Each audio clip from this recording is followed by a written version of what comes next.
বিধানসভায় সই জালিয়াতি কাণ্ডে একদিনে সিআইডির তলবে ভবানী ভবনে হাজির হলেন অভিষেক বন্দ্যোপাধ্যায় ও কুণাল ঘোষ। বিধানসভায় সই জালিয়াতি কাণ্ডে এই নিয়ে দ্বিতীয়বার হাজিরা দিলেন অভিষেক, প্রথমবার কুণাল ঘোষ। অন্যায় করলে তো শাস্তি পাবেই, ছোট বড় কাউকে তো মানা হবে না।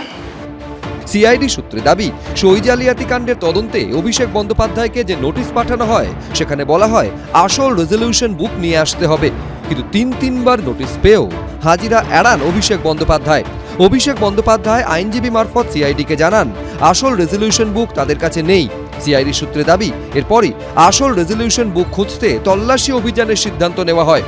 অভিষেক বন্দ্যোপাধ্যায় স্পিকারকে যে চিঠি দিয়েছিলেন সেখানে উল্লেখ ছিল তৃণমূলের সেন্ট্রাল পার্টি অফিসের ঠিকানা 30 পি হরিশ চ্যাটার্জি স্ট্রিট আর তৃণমূলের সেক্রেটারিয়েট 9 নম্বর কাম্যাক স্ট্রিট। সেই কারণেই এই দু জায়গায় তল্লাশি চালায় সিআইডি। বিধানসভার স্পিকারকে চিঠি দিয়ে অভিষেক বন্দ্যোপাধ্যায় জানিয়েছিলেন বিরোধী দলনেতা হিসেবে শোভনদেব চট্টোপাধ্যায়কে বেছে নেওয়া হয়েছে। এরপর বিধানসভার স্পিকার নির্দেশ দেন যে বৈঠকে শোভনদেব চট্টোপাধ্যায়কে বিরোধী দলনেতা হিসেবে মনোনীত করা হয়েছে সেই বৈঠকের প্রস্তাব বিধায়কদের সইসহ বিধানসভায় জমা দিতে হবে। সেই মতো বিধায়কদের সইসহ একটি চিঠি পাঠান অভিষেক বন্দ্যোপাধ্যায়, কিন্তু সেই প্রস্তাব বা রেজলিউশনেই তৃণমূল বিধায়কদের সই জালিয়াতি সামনে আসে। তা নিয়ে চাঞ্চল্যকর অভিযোগ তোলেন তৎকালীন তৃণমূল বিধায়ক ঋতব্রত বন্দ্যোপাধ্যায়।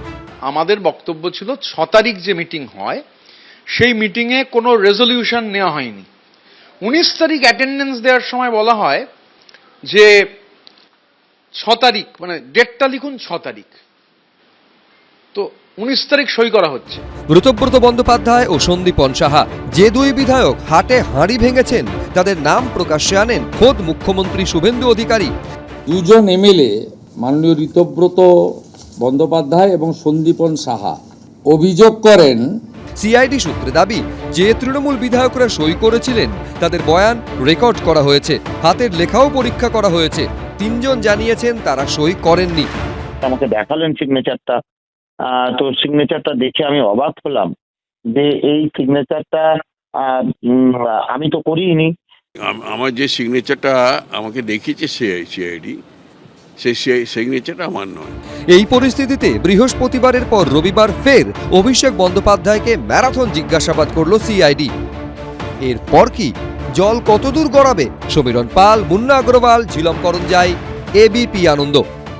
এবিপি আনন্দ, এগিয়ে থাকে, এগিয়ে রাখে।